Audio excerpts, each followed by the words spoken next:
జై శ్రీమన్నారాయణ. సుందరకాండలో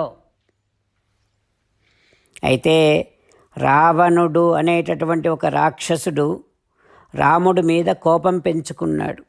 ఎందుకంటే రాముడు జనస్థానములో 14,000 రాక్షసులను సంహరించాడు కనుక, శ్రీరామచంద్రుడు ఖరదూషణాదులను సంహరించాడు కనుక రావణుడు రాముడి మీద కోపం పెంచుకున్నాడు. అందుకని రావణుడు మారీచుణ్ణి మాయామృగంగా చూపించి శ్రీరామచంద్రుడిని మోసము చేసి సీతమ్మను అపహరించాడు. ఇక ఆ తర్వాత శ్రీరామచంద్రుడు సీతమ్మ కోసమని వెతుకుతూ అడవిలో సుగ్రీవుడు అనే ఒక వానరునితో స్నేహం చేసుకున్నాడు. వాలిని చంపాడు రామచంద్రుడు. సుగ్రీవుడికి రాజ్యాన్ని ఇచ్చాడు శ్రీరామచంద్రుడు. అప్పుడు ఆ సుగ్రీవుడు సీతమ్మను వెతకటం కోసమని వేలాది వానరులను అన్ని దిక్కులకు పంపించాడు. ఇప్పుడు అన్ని దిక్కుల్లో వానరులు సీతమ్మ కోసమని వెతుకుతూ ఉన్నారు అంటూ ఈ విషయాలన్నింటినీ హనుమ మధురంగా గానం చేస్తూ ఉన్నాడు. ఆ సింసుపా వృక్షము మీద కొమ్మల మధ్యలో కూర్చొని సీతమ్మకు తన మీద నమ్మకం కలిగించేటటువంటి ప్రయత్నం చేస్తూ ఉన్నాడు. హనుమ సింసుపా వృక్షము మీద కొమ్మల మధ్యలో కూర్చొని సీతమ్మకు కనిపించే కంటే ముందు సీతమ్మ తనను చూచి భయపడకుండా ఉండేటట్టుగా చేయటం కోసం, సీతమ్మకు తన మీద నమ్మకము కలిగించటం కోసం ఆంజనేయ స్వామి రామకథాగానము చేస్తూ ఉన్నాడు. ఇలా అంటూ ఉన్నాడు హనుమ, సుగ్రీవుడు సకల వానరులను సర్వదిక్కులకు సీతాన్వేషణ కోసమని పంపించాడు. అందులో నేను ఒకడిని. నేను సంపాతి చెప్పిన ప్రకారము సీతమ్మ కోసమని 100 యోజనాల వెడల్పు కలిగినటువంటి సముద్రాన్ని వేగంగా దాటి ఇక్కడికి వచ్చాను. ఇక్కడ రాముని భార్య యథా రూపాం యథా వర్ణాం యథా లక్ష్మీంచ నిశ్చితాం.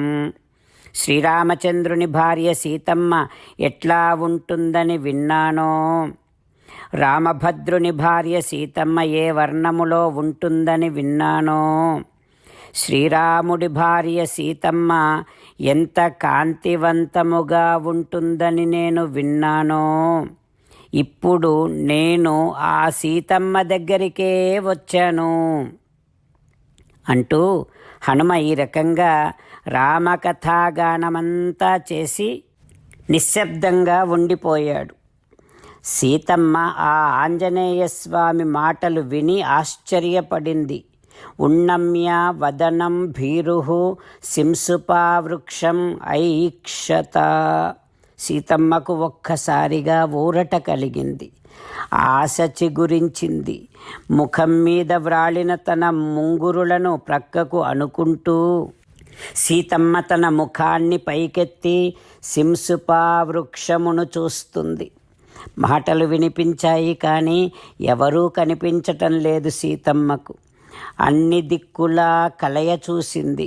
సర్వాత్మనా రామం అనుస్మరంతి.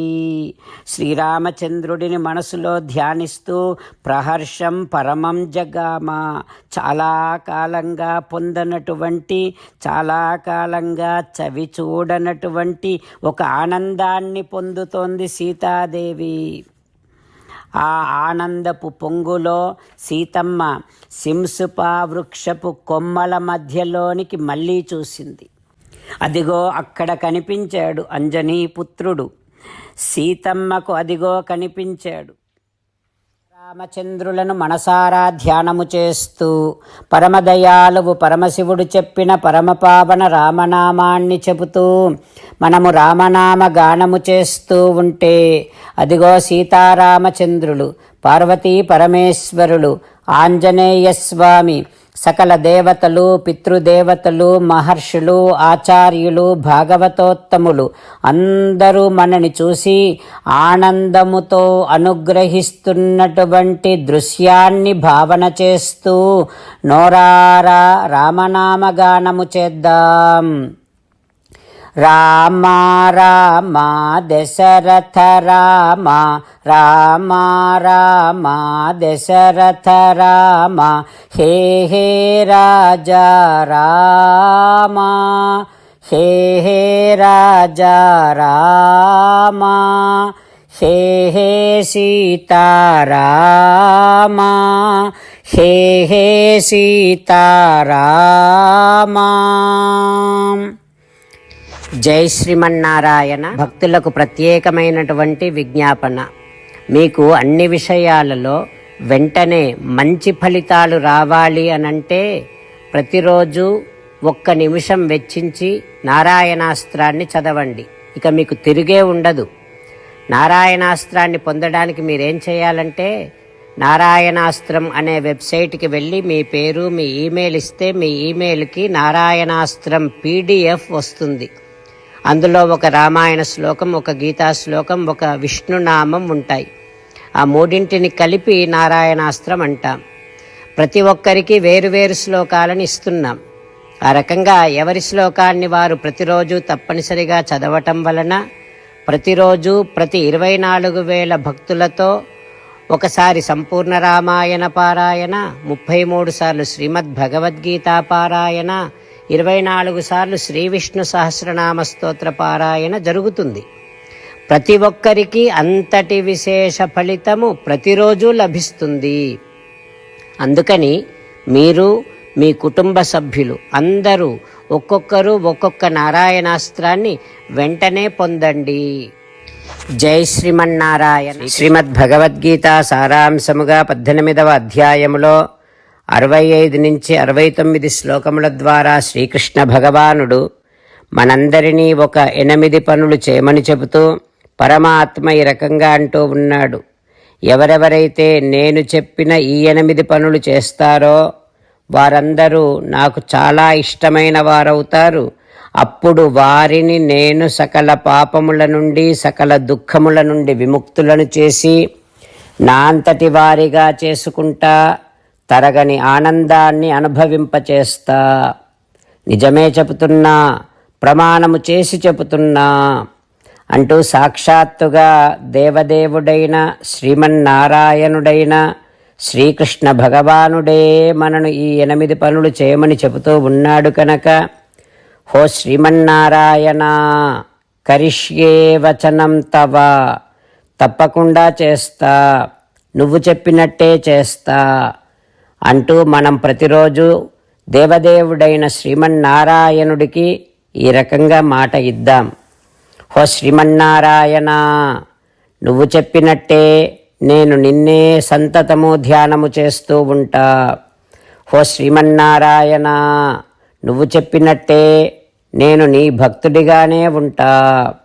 హో శ్రీమన్నారాయణ, నువ్వు చెయ్యమన్నట్టే నేను నా విధులను, కర్తవ్యాలను నీ సేవగా, నీ తృప్తి కోసమనే సక్రమంగా నిర్వర్తిస్తూ ఉంటా.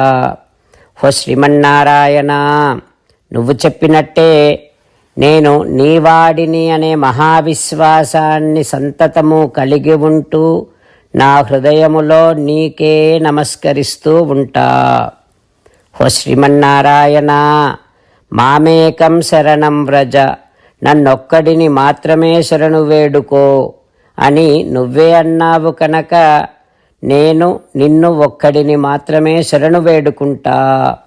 హో శ్రీమన్నారాయణ, మా శుచః, ఇక దుఃఖించకు అని నువ్వే నాకు భరోసా ఇస్తూ ఉన్నావు కనుక నేను ఇక దుఃఖించను. హో శ్రీమన్నారాయణ, నువ్వు చెప్పినట్టే నువ్వు నా కోసమని చెప్పిన శ్రీమద్భగవద్గీతను ఎప్పుడో ఒక్కసారి కాకుండా ప్రతిరోజు కనీసం 1 శ్లోకాన్నైనా అనుసంధానము చేస్తూ గీతోపదేశాన్ని జ్ఞాపకం చేసుకుంటూ ఉంటా.